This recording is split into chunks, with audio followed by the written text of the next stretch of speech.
This morning you sat down, turned a key, and traveled faster than any human being could move for the first 300,000 years our species existed. You didn't think about it. You never do.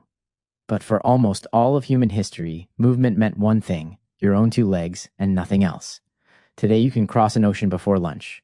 You can order something made on the other side of the planet and have it on your doorstep by tomorrow. Distance has basically stopped mattering to you. It used to be the single biggest problem your ancestors faced every single day for their entire lives. So let's go back to where this all started. Your feet taught humans are not fast. A cheetah leaves us in the dust. A horse can outrun us for miles without slowing down. You, on a good day, sprint for maybe 10 seconds before your lungs give out. But speed was never the advantage evolution gave us. Endurance was. Your feet have a natural spring built into the arch. Your Achilles tendon stores energy with every stride and gives some of it back. There's a ligament running up the back of your neck that keeps your head level while the rest of your body bounces underneath it. And you carry roughly 2 million sweat glands, which means you can keep moving in heat that would stop almost any other large animal on the planet cold. You were never built to win a sprint. You were built to never stop moving. In the late 1970s, a research team working in Laetoli, in what is now Tanzania, uncovered something extraordinary preserved in hardened volcanic ash. Footprints. Two individuals walking upright side by side laid down roughly 3.6 million years ago. The oldest confirmed evidence of walking on two legs that we have ever found. And they look almost exactly like the print your own foot would leave today. For millions of years after that, walking was the only transportation technology our ancestors had.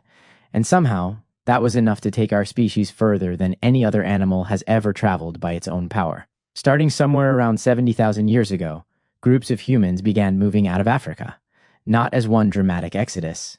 As a slow drift, generation after generation, small groups pushing a little further into land nobody in their family had ever seen.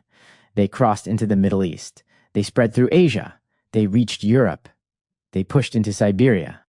They, is worth noting, were not wandering aimlessly. Archaeologists have pulled volcanic glass tools out of the ground hundreds of miles from the nearest source of that stone. They found seashells far inland, and amber that had clearly traveled across entire mountain ranges to get there.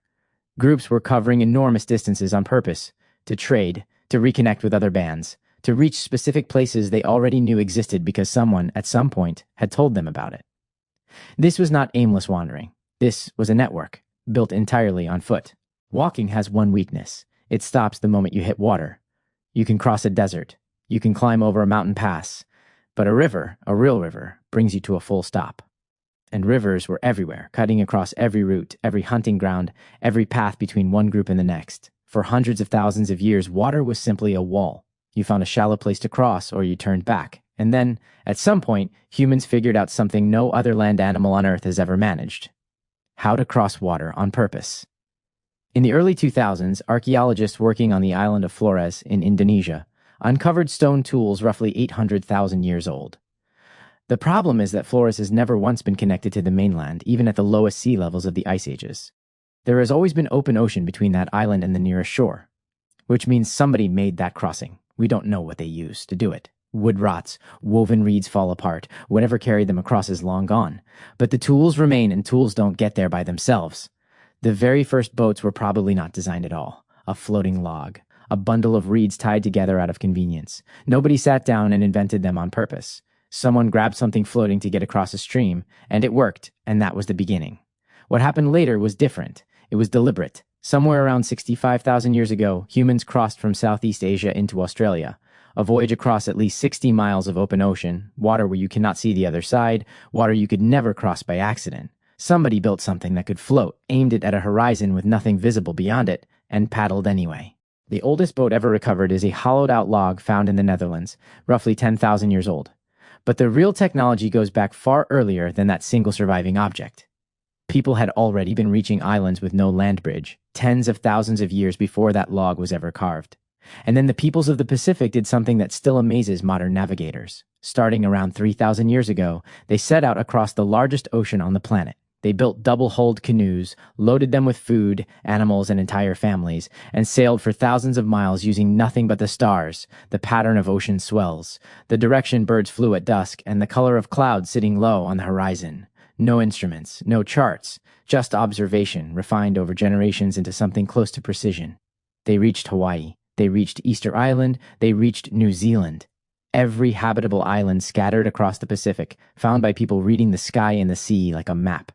Walking solved land, boats solved water, but there was still one problem nobody had cracked. You can walk 20 miles in a day. You cannot walk 20 miles carrying an animal that weighs more than you do.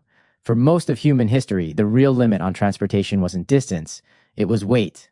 Whatever you could carry on your own back, roughly 40 or 50 pounds before your body started to break down under the strain, that was the ceiling. So people started cheating. First came dragging. Kill something large, lash it to a hide, and haul it back to camp along the ground. We know this happened because archaeologists have identified wear patterns on ancient hides that only appear after something heavy has been pulled a long distance. Then came a better idea. 2 long poles lashed into a 5 shape with a platform slung between them.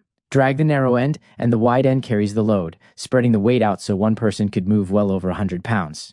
This simple frame barely survives in the archaeological record, since it was built from wood and hide, both of which rot away. We only know how widely it was used because people were still building the exact same device when European explorers first encountered it centuries later. But the real leap in moving weight wasn't something anyone built. It was something they befriended. Roughly 15,000 years ago, humans formed a partnership with wolves that would become dogs, the very first animal we ever domesticated, and one of the earliest jobs we gave them was hauling. In the far north, dog teams pulled loaded sleds across ice and snow. One dog could move around, 45 pounds. A team of 6 could move an entire family's belongings in a single trip. Dogs were strong, but we needed something bigger. About 5,500 years ago, on the open steppe of what is now Kazakhstan, a culture known as the Botai figured out the horse. We know this because researchers found wear patterns on ancient horse teeth, the unmistakable mark left by a bit. They found traces of mare's milk baked into old pottery. These were not people simply hunting horses for meat. They were riding them, milking them, building entire ways of life around them. And the horse changed the shape of the world overnight. For 300,000 years, the fastest a human being could travel over land was around 4 miles an hour, walking pace. On horseback, that jumped to 30. In a single generation, the distance between any 2 places on Earth effectively shrank by a factor of 8. Messages traveled faster, trade routes stretched further than they ever had, and warfare changed forever because now an army could arrive before anyone knew it was coming. Donkeys carried goods through deserts, camels crossed the Sahara, reindeer hauled sleds through Arctic snow, llamas carried cargo over Andean mountain passes. Wherever people settled, they found whatever animal the landscape offered and put it to work. There was still one invention left, and it took an almost unreasonable amount of time to show up. Here's the part that doesn't make intuitive sense until you sit with it. Humans had already crossed every ocean on the planet before anyone had invented the wheel. The oldest wheel ever discovered turned up in a marsh in modern-day Slovenia, dated to roughly 5,200 years ago. Boats go back at least 10,000 years, likely much further. Horses were tamed 5,500 years ago. Humans had sailed to Australia 65,000 years before the wheel existed at all. It was one of the last major transportation breakthroughs, not the first.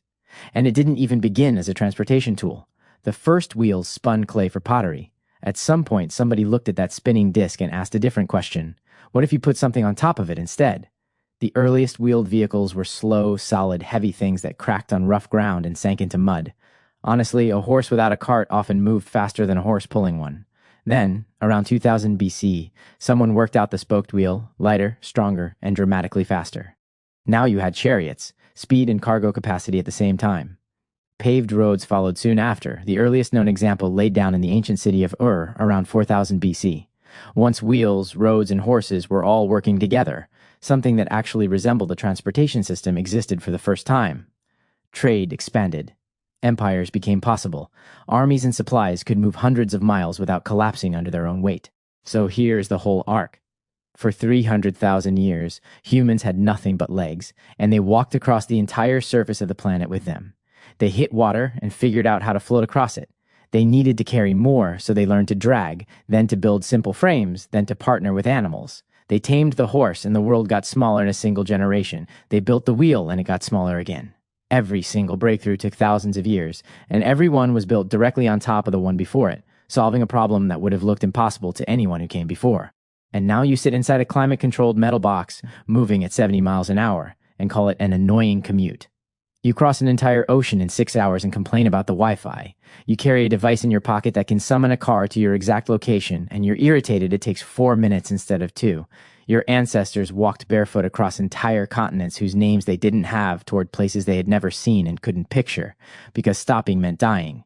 We solved the problem of distance so completely that we forgot it was ever a problem at all. Every highway, every runway, Every set of train tracks on this planet exists because 300,000 years ago, somebody looked toward a horizon they couldn't fully see and started walking anyway.